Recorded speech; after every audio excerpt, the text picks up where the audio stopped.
പന്തീരാങ്കാവ് ഗാർഹിക പീഡന കേസിലെ പ്രതി രാഹുലിനെ രാജ്യം വിടാൻ സഹായിച്ച പോലീസ് ഉദ്യോഗസ്ഥനെ സസ്പെൻഡ് ചെയ്തു. സീനിയർ സിവിൽ പോലീസ് ഓഫീസർ ശരത്ലാലിനെതിരെയാണ് നടപടി. വിവരങ്ങളുമായി ഞങ്ങളുടെ പ്രതിനിധി മേഘ മാധവൻ ചേരുന്നു. മേഘ, ആദ്യം മുതൽ തന്നെ ഈ പന്തീരാങ്കാവ് പോലീസ് സ്റ്റേഷനിലെ ഉദ്യോഗസ്ഥരുടെ നടപടികൾ, നിലപാടുകൾ വലിയ തരത്തിലുള്ള പ്രതിഷേധത്തിന് ഇടവരുത്തിയിരുന്നു. എസ് ഐ അടക്കമുള്ളവർ എടുത്ത നിലപാടുകളാണ് പ്രതിക്ക് രാജ്യം വിടാൻ സഹായകമായതെന്ന ആരോപണം നിലനിൽക്കുകയാണ്. ഇപ്പോൾ ഒരു ഉദ്യോഗസ്ഥനെതിരെ, സീനിയർ സിവിൽ പോലീസ് ഓഫീസർക്കെതിരെ നടപടിയെടുത്തിരിക്കുന്നത്. ഇയാൾ മാത്രമേ ഇയാളെ സഹായിച്ചിട്ടുള്ളൂ? ഈ രാഹുലിനെ സഹായിച്ചിട്ടുള്ള മറ്റേതെങ്കിലും ഉദ്യോഗസ്ഥർക്ക് ഇതുമായി ബന്ധപ്പെട്ട് പങ്കുണ്ടോ എന്നുള്ള കാര്യത്തിൽ സൂചനകളുണ്ടോ? ഇപ്പോൾ നിലവിൽ ACPയുടെ അന്വേഷണം എങ്ങനെയാണ് പുരോഗമിക്കുന്നത്? ഒപ്പം രാഹുലിൻ്റെ വിവരങ്ങളുമായി ബന്ധപ്പെട്ട് എന്തെങ്കിലും പുതിയ വിവരങ്ങൾ കൂട്ടിച്ചേർക്കാനുണ്ടോ? സിജു, ഈ കേസുമായി ബന്ധപ്പെട്ട് തുടക്കം മുതൽ തന്നെ ഈ പെൺകുട്ടിയുടെ പിതാവ് പോലീസിനെതിരെ ആരോപണം ഉന്നയിച്ചിരുന്നു. ഇതേ തുടർന്നാണ് SHOയെ സസ്പെൻഡ് ചെയ്തത്. അതിന് പിന്നാലെ, അതായത് അന്വേഷണത്തിൽ വീഴ്ച വരുത്തിയെന്ന് കമ്മീഷൻ റിപ്പോർട്ടിനെ തുടർന്നായിരുന്നു SHOയെ സസ്പെൻഡ് ചെയ്തത്.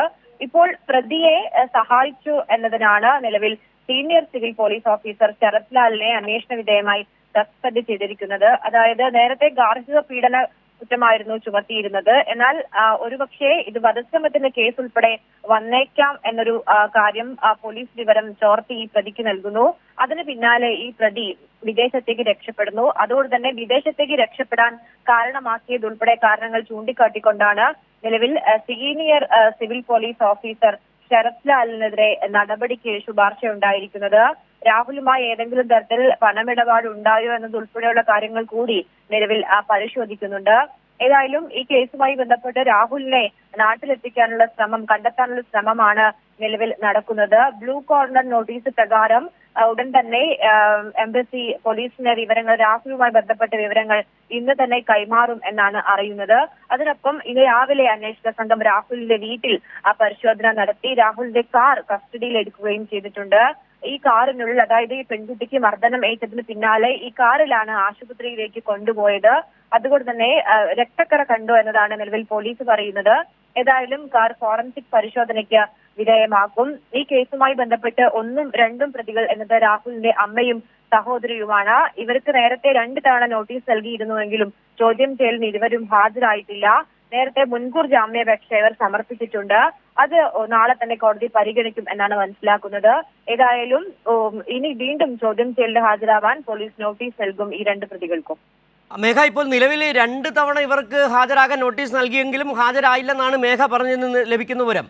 ഈ കേസുമായി ബന്ധപ്പെട്ട് 3 പേർ പ്രതിസ്ഥാനത്ത്, ഒന്ന് ആ പോലീസ് ഉദ്യോഗസ്ഥരുടെ പങ്ക്, അവർ വരുത്തിയ വീഴ്ച, ഒപ്പം തന്നെ നാടുവിട്ട രാഹുലിൻ്റെ സുഹൃത്ത്, ഒപ്പം രാഹുലിൻ്റെ അമ്മ തന്നെ നേരത്തെ മാധ്യമങ്ങൾക്ക് മുന്നിൽ സമ്മതിക്കുകയും ചെയ്തു മകൻ മർദ്ദിച്ചതായുള്ള വിവരങ്ങൾ. ഇവരെ ഇനി കസ്റ്റഡിയിൽ എടുത്തുകൊണ്ട് വേണം ഈ അന്വേഷണത്തിൻ്റെ മറ്റൊരു ദിശയിലേക്ക് പോകാനും. നിലവിൽ നാളെ ഇവർ മുൻകൂർ ജാമ്യാപേക്ഷ പരിഗണിക്കാനിരിക്കുകയും ചെയ്യുന്നു. ഇവരുടെ പങ്കിനെക്കുറിച്ച് എന്തെങ്കിലും പോലീസ് കൂടുതൽ വിവരങ്ങൾ നൽകിയിട്ടുണ്ടോ? ഇതുമായി ബന്ധപ്പെട്ട് ഈ അമ്മയുടെയും സഹോദരിയുടെയും പങ്കിനെ കുറിച്ച്. സിജു, കഴിഞ്ഞ 2 ദിവസമായി രാഹുലിന്റെ അമ്മ കോഴിക്കോട് മെഡിക്കൽ കോളേജ് ആശുപത്രിയിലാണ് ഉള്ളത്. ചില ശാരീരിക പ്രശ്നങ്ങൾ ഉള്ളതിനാലാണ് ഇവർ കോഴിക്കോട് മെഡിക്കൽ കോളേജ് ആശുപത്രിയിൽ ഇവരെ പ്രവേശിപ്പിച്ചത്. അതുകൊണ്ട് തന്നെയാണ് പോലീസ്, അതായത് ഇനി ഇപ്പോൾ ചോദ്യം ചെയ്യേണ്ടതില്ല, അതിനുശേഷം, അതായത് ആശുപത്രിയിൽ നിന്ന് എത്തിയതിന് പിന്നാലെ തന്നെ ചോദ്യം ചെയ്യാമെന്നൊരു തീരുമാനം എടുത്തിരിക്കുന്നത്. അതുകൊണ്ടാണ് ചോദ്യം ചെയ്യലിന് വീണ്ടും നോട്ടീസ് നൽകാൻ പോലീസ് തീരുമാനമെടുത്തത്. നേരത്തെ നോട്ടീസ് നൽകിയത് പ്രകാരം ഇരുവരും ഹാജരായിരുന്നില്ല. പക്ഷേ വീട്ടിലെത്തി കാര്യങ്ങൾ നേരത്തെ പോലീസ് ഇവരോടൊപ്പം തന്നെയും ചോദിച്ചറിഞ്ഞിരുന്നു. മാധ്യമങ്ങളോട് സൂചിപ്പിച്ചതുപോലെ തന്നെ തുടക്ക സമയങ്ങളിൽ ഈ അമ്മ പെൺകുട്ടിയെ രാഹുൽ മർദ്ദിച്ചിരുന്നു എന്നതുൾപ്പെടെയുള്ള വിവരങ്ങൾ പങ്കുവെച്ചിട്ടുണ്ട്. അതുകൊണ്ട് ഇവരുടെ ചോദ്യം ചെയ്യൽ ഈ കേസിൽ നിർണായകമാകും എന്നത് തീർച്ചയാണ്. ഈ സംഭവവുമായി ബന്ധപ്പെട്ട് അതായത് 2ാം പ്രതി അമ്മയും 3ാം പ്രതി സഹോദരിയുമായാണ് പോലീസ് പ്രതി ചേർത്തിരിക്കുന്നത്. രാഹുലിനെ ഇതുവരെ പിടികൂടാൻ കഴിയാത്തത് കൊണ്ട് തന്നെ ഈ 2 ആളുകളെയും ഒരു പക്ഷേ കസ്റ്റഡിയിലെടുത്ത് വിശദമായി ചോദ്യം ചെയ്യുക എന്നതായിരിക്കും പോലീസിന്റെ അടുത്ത നീക്കം. അതുകൊണ്ട് തന്നെയാണ് ഇവർ ഇന്നലെ തന്നെ മുൻകൂർ ജാമ്യാപേക്ഷ സമർപ്പിച്ചിരിക്കുന്നത്. നാളെ ഏതായാലും ഈ ജാമ്യ ഹർജി കോടതി പരിഗണിക്കുകയും ചെയ്യും. ശരി, മേഘ മാധവനാണ് കോഴിക്കോട് നിന്ന് വിവരങ്ങൾ നൽകിയത്.